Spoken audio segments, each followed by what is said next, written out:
Père.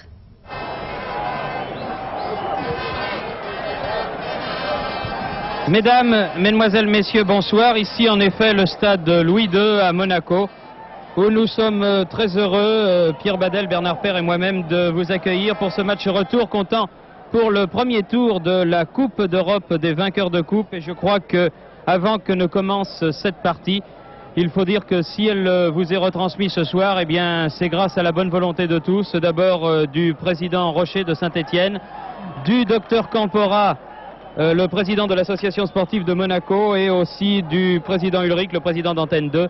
Chacune de ces trois parties ayant abandonné une somme sur les droits de la retransmission pour les sinistrés de la Loire. Et je crois que le football venant au secours de ces populations très durement touchées, c'est déjà un bon point de départ pour cette retransmission. Cette retransmission que nous sommes heureux, je le répète, de vous retransmettre, comme nous nous efforçons de retransmettre tout au long de l'année les grands événements sportifs. Ainsi, par exemple, cette année, je crois que le plus gros événement de l'année, eh bien, ça a été incontestablement la finale de Wimbledon. Eh bien, Antenne 2 était là sur cette finale et c'était, ma foi, l'essentiel. Bernard, vous avez assisté au match aller à Valence, entre Valence en blanc et Monaco en bleu. Alors dites-nous un petit peu ce qu'il faut penser au moment où les Monégasques vont donner le coup d'envoi. Eh bien, ce qu'il faut penser tout d'abord, et vous le savez, 2 buts de retard pour Monaco, 90 minutes à jouer, peut-être plus si les Monégasques réussissent à refaire ce handicap de 2 buts, s'ils peuvent jouer la prolongation, alors que le coup d'envoi est donné par l'arbitre britannique, Monsieur White, avec des Monégasques donc qui vont devoir se méfier terriblement de Valence, car eux doivent attaquer Monaco, et Valence n'est jamais aussi dangereux que lorsque les Espagnols peuvent contre-attaquer. Et du côté espagnol, on vous donne rapidement la composition de l'équipe à 902 marques. Solsona, qui est le maître à jouer de cette équipe espagnole, une équipe espagnole, je te dis en passant, qui a battu Barcelone à Barcelone 3-0 le week-end dernier. Donc pour Barcelone, dans les buts Sampere, c'est un changement, puisque Pereira a été enlevé de la formation de Valence au profit donc du jeune Sampere numéro 1. Carreté qui revient arrière droit, Miss s'en souvient très bien. Arias, Tandillo et Botubat donc sont à l'arrière. Kempes est là bien sûr avec le numéro 10. Subirats et Castellanos étant les deux hommes de milieu de terrain, très certainement avec Saoura qui portera le numéro 7, Morena et Pablo étant les deux attaquants. Du côté de Monaco, Thierry, pas de changement, c'est l'équipe type. Non, pas de changement, c'est l'équipe type. Oui, mis à part Vitalis, oui, qui est suspendu, l'arrière gauche qui est remplacé par le jeune Puel. Donc Ettori est dans les buts. Ligne d'arrière, Zorzetto, Perret, Courbis et Puel. Christophe Petit et Barberis en milieu de terrain. Et Couriol, Trocero et Aymon en ligne d'attaque. Un match qui est commencé depuis maintenant 1 minute 30 avec un coup franc dans le rond central en faveur de l'équipe espagnole. Ce que l'on peut regretter aussi, c'est que le stade de Louis II ne soit pas plein ce soir pour ce match très important pour l'AS Monaco, qui n'a pas été gâté par le tirage au sort, qui n'a pas été gâté non plus par le match aller, puisque vous le savez sans doute, le deuxième but de Valence a été obtenu par un pénalty fort justifié du reste, mais à la dernière minute de jeu malheureusement. Donc le public n'est pas venu complètement pour encourager son équipe, et c'est bien dommage, car encore une fois les joueurs de Monaco en bleu vont avoir beaucoup de mal pour passer cet ogre qu'est l'équipe de Valence, qui, ne l'oublions pas, est tenante de la Coupe des Coupes. Oui, une équipe de Valence qui du reste a déjà gagné 3 Coupes d'Europe dans son histoire, 2 Coupes des villes de foire qui était un petit peu l'ancêtre de la Coupe de l'UEFA, et l'an passé la Coupe d'Europe des vainqueurs de coupe. Il faut expliquer un petit peu les vides dans les tribunes qui nous surprennent, il faut bien le dire. C'est peut-être le fait que ce match a commencé à 20h et que les gens ont l'habitude de venir au stade à 20h30. Certains matchs de Coupe d'Europe, même à Nantes ou à Saint-Étienne, étaient disputés à 20h30. Alors espérons que le stade va se remplir. Perret qui est monté, balle au pied. Perret pour son capitaine et Aymon maintenant. Alors que Zorzetto s'était engagé, mais mené par les Espagnols, par Saoura là-bas. Attention, ils le font très bien. Saoura a pris un contre-pied par Pablo.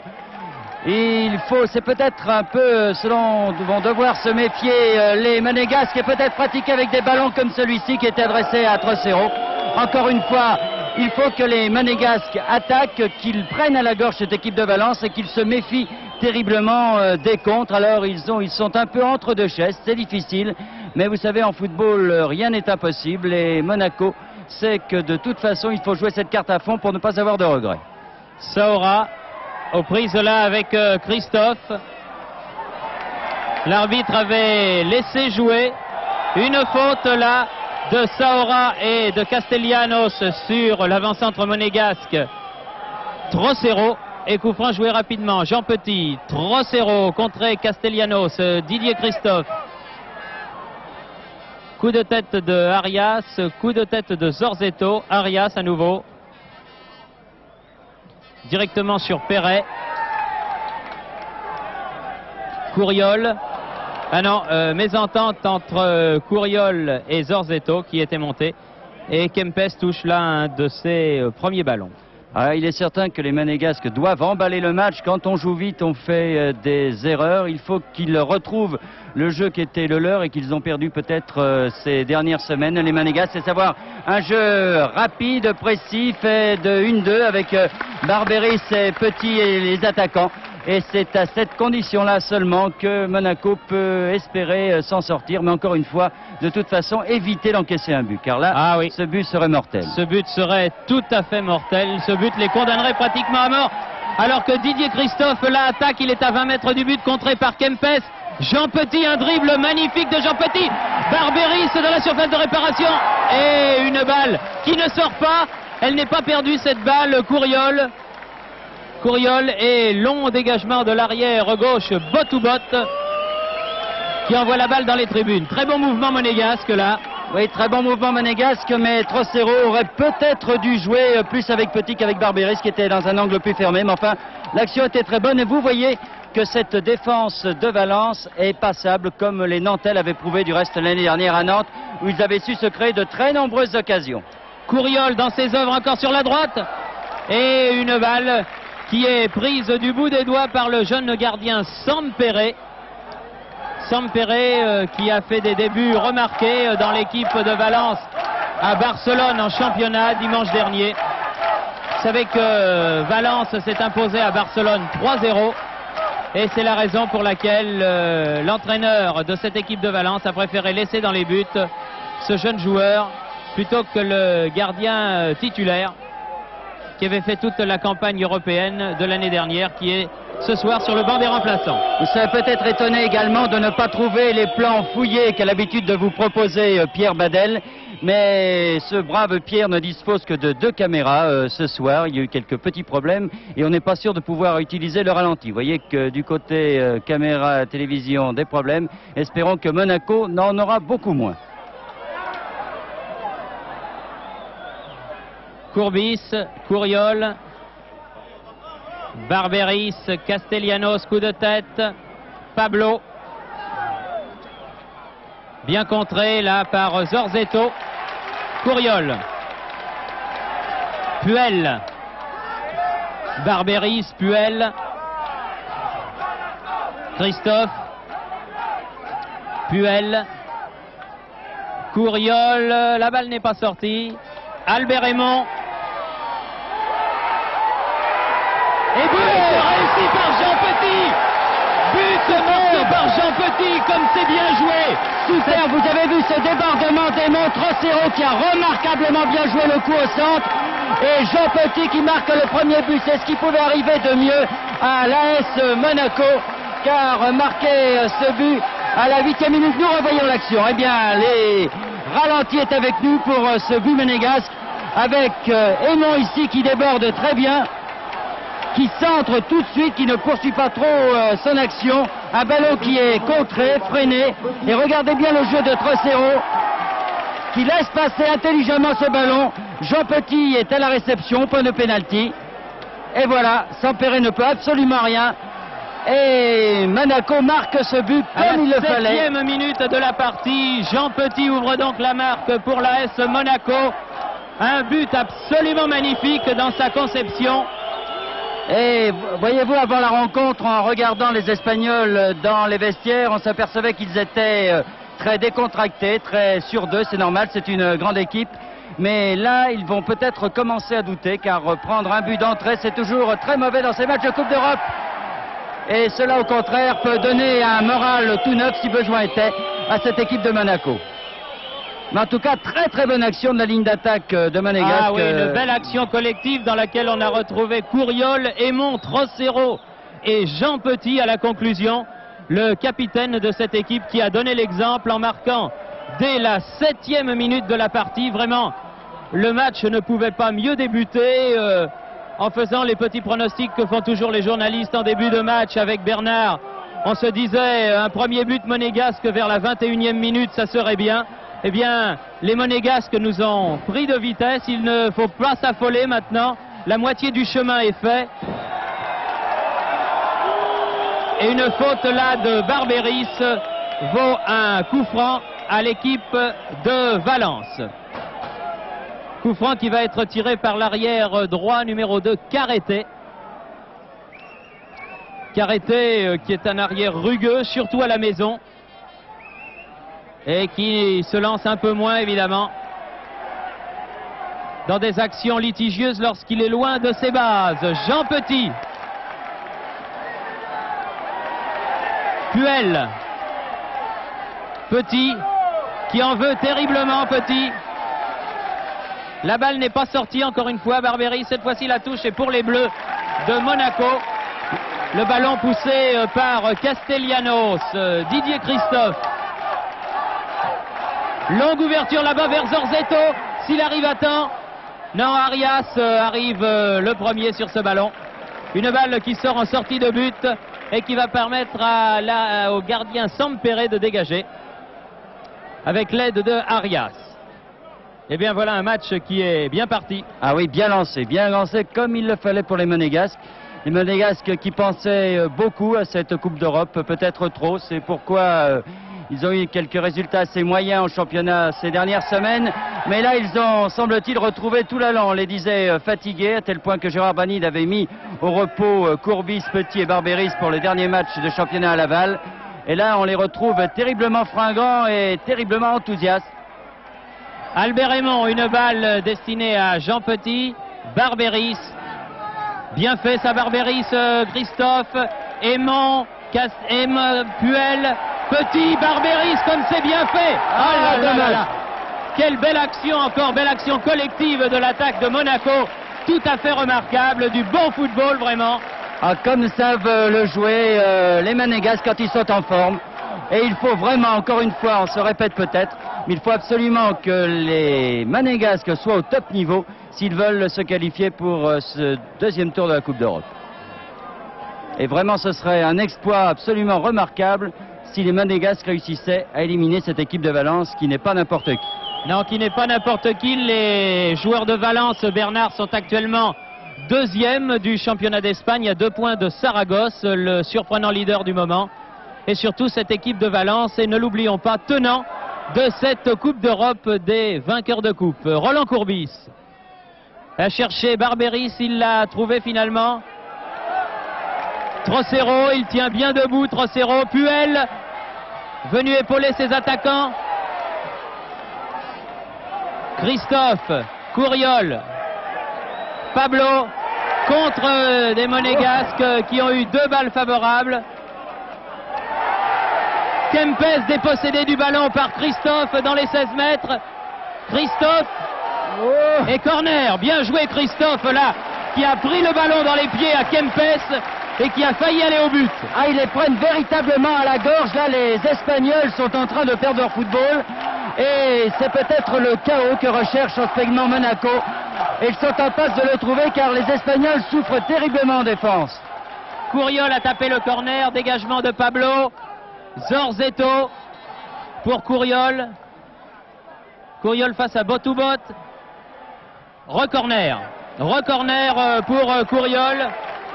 Et tous les grands joueurs de tête du côté de Monaco, à savoir Perret, Christophe, sont naturellement dans les 18 mètres espagnols. C'est à nouveau Couriol, Alain Couriol qui tire ce coup franc. Ah, un peu moins bien, ballon récupéré par Petit à la limite des 16 mètres. Petit toujours dans les 16 mètres. Et la balle est détournée une nouvelle fois en corner alors que Petit avait tenté un lob très intelligent sur le but de cette équipe de Valence, prise à la gorge, Bernard, comme il fallait qu'il le fasse par ces Monégasques. Ah, il est certain qu'en plus, quand vous marquez un but dès la 7e minute, ça vous encourage. Et là, ils sont véritablement déchaînés. Attention, c'est Aymon avec ses ballons à effet qui tire ce corner et non plus Couriol. Oh là là là là, il y avait Perret à la reprise du ballon, il y avait Christophe et il y avait également Barberis. Les 3 Monégasques se sont rués sur ce ballon. Se sont du reste peut-être même un peu gênés. Oui, parce que là, Sampere était vraiment à la pêche, comme l'on dit. Mais attention, à dominer comme cela, je ne veux pas être pessimiste, mais méfions-nous de ces joueurs de Valence qui sont très bons en contre-attaque, même s'ils n'ont pas Solsona qui est leur meneur de jeu et la pièce maîtresse de cette équipe.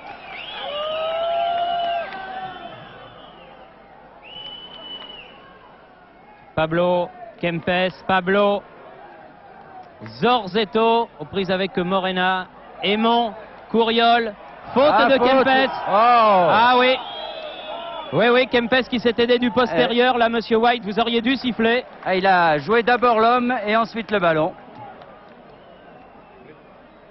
Une touche pour Valence, ce que va faire Carreté, l'arrière droit. Il voudrait bien calmer le jeu, les joueurs de Valence en ce moment, mais ils n'y arrivent pas trop. 15e minute de jeu et 1-0 pour Monaco avec un ballon pour Albert Aymon. À la lutte avec Arias là-bas. C'est le blanc valencien qui a eu le dernier mot et qui a pu donner un retrait à son gardien de but. Castellanos.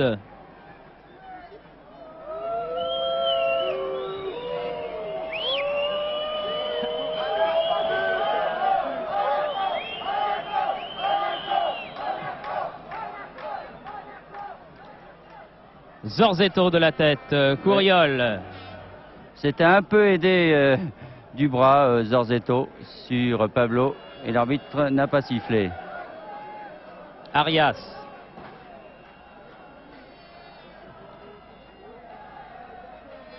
Tête de Courbis. Oh là là, c'était un peu osé. Oui, non, il l'a pas fait exprès, je crois. Non, je crois pas. La balle a dû lui glisser sur le crâne. Trocero aux prises avec Tendillo. Bien revenu Barberis. A pu donner ce ballon à Puel. Courbis. Christophe. Il ne faut pas jouer petit, car on peut avoir des surprises encore une fois. Bien joué Jean Petit. Contré Jean Petit. Pablo. Une faute de Barberis. Ah, il est certain que les Monégasques auront du mal à imprimer à cette rencontre le rythme qui est celui qu'ils ont imposé depuis le début. Mais enfin, en tout cas, ils essayent d'imposer ce rythme. Il ne faut pas qu'ils se précipitent en tout cas, car maintenant ils ont fait la moitié de leur retard et il leur reste encore 1h15 pour faire la deuxième partie. Oui, du reste, Gérard Bany, de leur sage entraîneur, avait dit ce qui serait formidable, c'est un but par mi-temps et puis la qualification au cours des prolongations. Pour l'instant, il est dans le vrai. Oula, Monsieur White là ne siffle pas une faute de Tendillo sur Couriol. Oui, qui a écarté carrément le bras dans le visage de Alain Couriol. Alors que Pablo attaque à nouveau. Kempes, Pablo en position d'avant-centre, le petit ailier gauche de Valence, bien contré. Christophe, Perret.